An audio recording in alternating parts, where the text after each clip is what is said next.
রান্না শুরু করছি শাওন পাকশালা কবিতার ছন্দে। ভিডিও দেখে রান্না করুন মনের আনন্দে। নমস্কার বন্ধুরা, শাওন পাকশালাতে সবাইকে স্বাগত জানাই। আজকে একটা আমিষ আইটেম আমি তৈরি করে দেখাবো আপনাদেরকে। আজকে আমি নিয়েছি রুই মাছের তেলটা নিয়েছি। এই মাছের তেল দিয়ে আমি বড়া কষা করে আপনাদের সামনে দেখাবো। তার জন্য মাছের তেলটা নিয়ে ভালো মতো করে ধুয়ে নিয়েছি। আর এখানে নিয়েছি ফোড়নের জন্য গোটা জিরে আর একটা শুকনো লঙ্কা। এখানে নিয়েছি পেঁয়াজ, 10-12 কোয়া রসুন, 2টো কাঁচা লঙ্কা, একটু ধনেপাতা কুচি, একটু আদা টুকরো নিয়ে আমি মিহি পেস্ট তৈরি করে নিয়েছি। এখানে নিয়েছি মুসুরির ডাল বাটা, এখানে টক দই, এখানে চারমগজ বাটা, 2টো কাঁচা পাকা লঙ্কা নিয়েছি, এখানে কিছু রসুন কুচি নিয়েছি, পেঁয়াজ কুচি নিয়েছি আর লঙ্কা কুচি নিয়েছি। এখন আমি রান্নাটা করে নেব। তেলটা বড়া করার জন্য আমি এখানে দিয়ে দিচ্ছি মুসুর ডাল বাটা, দিয়ে দিচ্ছি বেসন, সুজি, দিয়ে দিচ্ছি পরিমাণ মতো লবণ,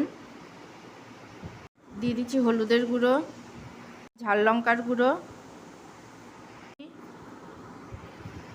দিয়ে দিচ্ছি রসুন কুচি, দিচ্ছি কাঁচা লঙ্কা কুচি। এখন আমি সমস্ত কিছুর সাথে মাছের তেলটা মেখে নেব। মাছের তেলে বড়াটা করার জন্য আমি কড়াইতে সর্ষের তেল দিয়ে দিয়েছি। তেলটা গরম হয়ে গেছে, আমি এখন বড়াগুলো ভেজে নেব।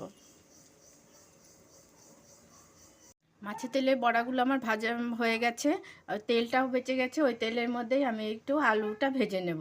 আপনারা চাইলে আলু দিতেও পারেন, আবার নাও দিতে পারেন। আলুটাও আমার ভাজা হয়ে গেছে, আমি তুলে নিচ্ছি।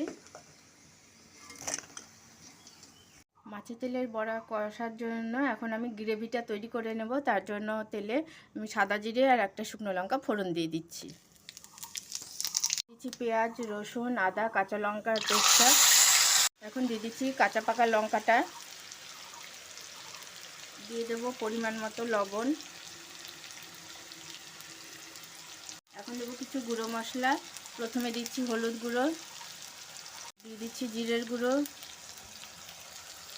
ধনের গুঁড়ো, ঝাল লঙ্কার গুঁড়ো, দিয়ে দিচ্ছি কাশ্মীরি লঙ্কার গুঁড়ো।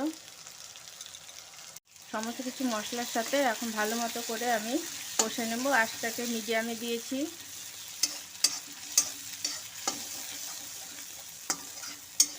দিয়ে দেবো চারমগজ বাটা, দিয়ে দিচ্ছি টক দই। মিডিয়ামে দিয়ে আমি দইয়ের সাথে চারমগজের সাথে সমস্ত মশলার সাথে ভালো মতো করে কষে নেব। মাছের তেলে বড়া কষার জন্য গ্রেভিটা করার জন্য মশলাটা একদম রেডি। এখন আমি এর মধ্যে দিয়ে দেব পরিমাণ মতো জল, দিয়ে দিচ্ছি পরিমাণ মতো জল। গ্রেভিটা ভালো মতো ফুটে গেছে, এখন আমি এর মধ্যে দিয়ে দিচ্ছি গরম মশলার গুঁড়ো। গ্রেভিটা ভালো মতো ফুটে গেছে, এখন আমি এর মধ্যে দিয়ে দেবো ভেজে রাখা বড়াগুলো আর ভেজে রাখা আলুগুলো।